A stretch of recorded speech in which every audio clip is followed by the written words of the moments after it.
At Singhania Educational Institute, we're not just prepared for the future,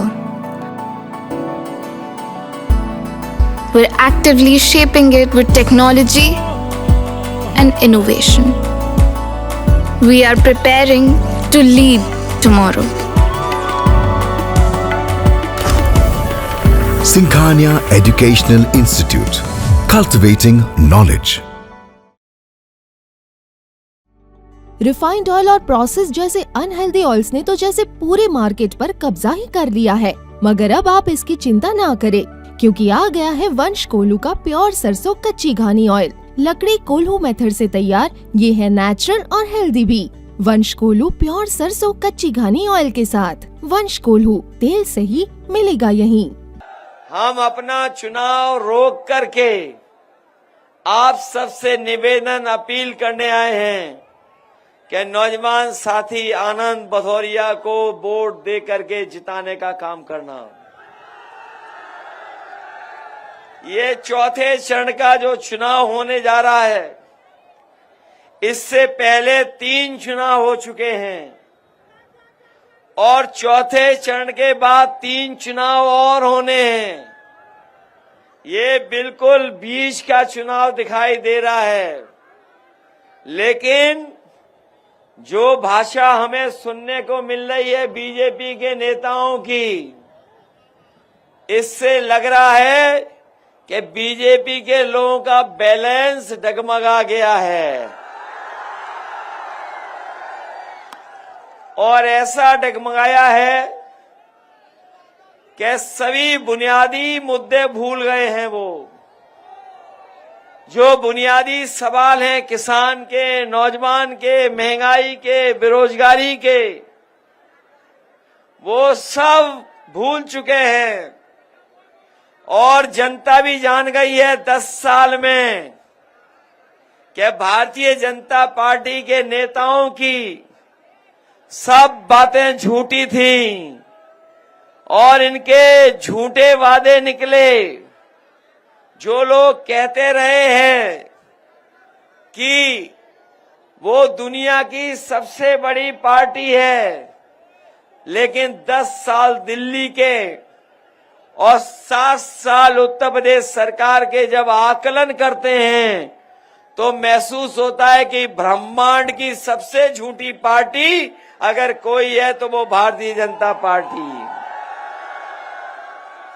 हमारे किसान भाई, बताओ आपको धोखा दिया इन्होंने कि नहीं दिया? कहने को तो ये कह रहे थे कि आय दोगुनी हो जाएगी, जो किसान पैदावार करेगा उसको लाभकारी मूल्य तो देंगे ही देंगे, लेकिन अपने किसानों को खुशहाली के रास्ते पे लाने के लिए उनकी आय दोगुनी कर देंगे। ये 10 साल हो गए हैं। हमारे किसान भाई, बताओ क्या आपकी आय दोगुनी हो गई है? न आय दोगुनी की इन्होंने और न ही हमारे किसानों की कोई मदद की, न उनके पक्ष में कोई फैसले लिए। और जिस तरह से लगातार महंगाई बढ़ी है और लागत की कीमत बढ़ी है, उससे हमारा किसान संकट में चला गया, दुखी हो गया। और अभी हाल में आपने पढ़ा होगा और बहुत से जागरूक लोग जानते हैं कि ये दिल्ली वाली सरकार ने बड़े बड़े उद्योगपतियों का कर्जा माफ कर दिया। हमारे किसानों की जो बैंकों से कर्ज थी, कर्ज तो नहीं उन्होंने माफ किया, लेकिन हमारे बड़े बड़े देश के जो उद्योगपति थे, उनके खासम खास लोग, उनका कर्ज माफ कर दिया। 16 लाख करोड़ किसानों का नहीं बल्कि उद्योगपतियों का कर्ज माफ किया। और जब नियम बनाया कर्ज माफी का, तो नियम बनाया कि जिन्होंने 5 करोड़ से ऊपर का बैंकों से कर्ज लिया है उनका कर्ज माफ होगा। हमारा किसान गरीब केवल लाखों में कर्ज लेता है उन्होंने नियम बनाया कि 5 करोड़ से ऊपर का कर्ज माफ होगा, लाखों का कर्ज माफ नहीं किया। हम अपने गरीबों को, किसान भाइयों को और गांव में रहने वाले लोगों को भरोसा दिला के जा रहे हैं।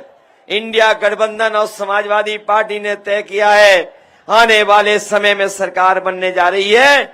अगर ये लोग, बड़े बड़े लोग का कर्ज माफ कर सकते हैं, तो हम लोग भी अपने गरीब और किसानों का कर्ज माफ करने का काम करेंगे। कर्ज माफ करेंगे और अपने किसानों को एमएसपी, लाभकारी मूल्य के लिए कानूनी अधिकार दिला करके इनकी मदद करने का काम करेंगे।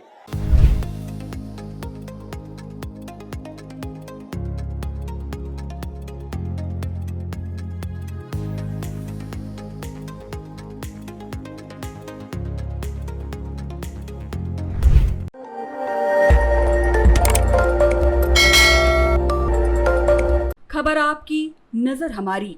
देखते रहिए आई इंडिया।